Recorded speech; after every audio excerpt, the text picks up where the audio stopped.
job creation. I'm proud to yield 2 minutes to a gentleman whose father started their business by the sweat of his brow, the gentleman from Pennsylvania and a leading member of the Ways and Means Committee, Mr. Kelly.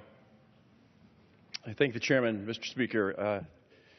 It's interesting to sit and listen to the rhetoric, and I think sometimes if you drink the purple Kool-Aid long enough, you start to believe it. That chart's a great chart that was just up there, because what we're doing again is we're starting to separate America. We're saying that because it only applies to this very little sliver, that we have to go after these people. And I want you to think about something.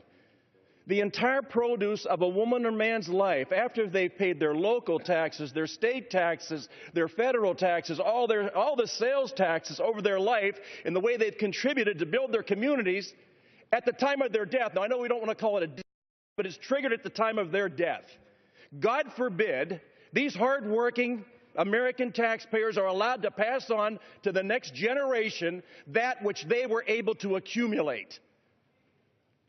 Now, the chairman made a reference to my parents, and it's not just about my parents. My dad was a parts picker in a Chevrolet warehouse. He married the girl who ran the switchboard at that warehouse. That was my mother. He went off to World War II. He came back home, started with a little car dealership in Verona, Pennsylvania, one car showroom, 4 service bays, and built into something he was very proud of and was able to pass on to my brothers and I. Now, we want to go after these folks not because they were successful, but because they died.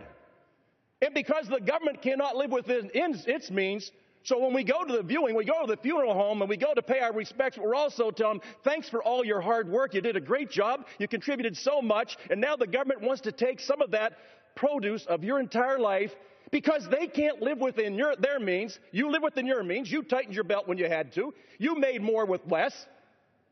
But no, that's not good enough because we can't rein in spending, so we can't stop taxing. That is egregious.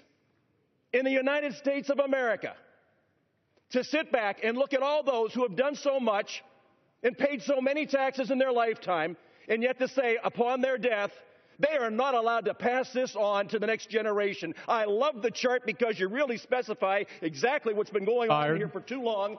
You're separating the country. You're dividing the country, rich versus poor. That's egregious. This is America. I yield back.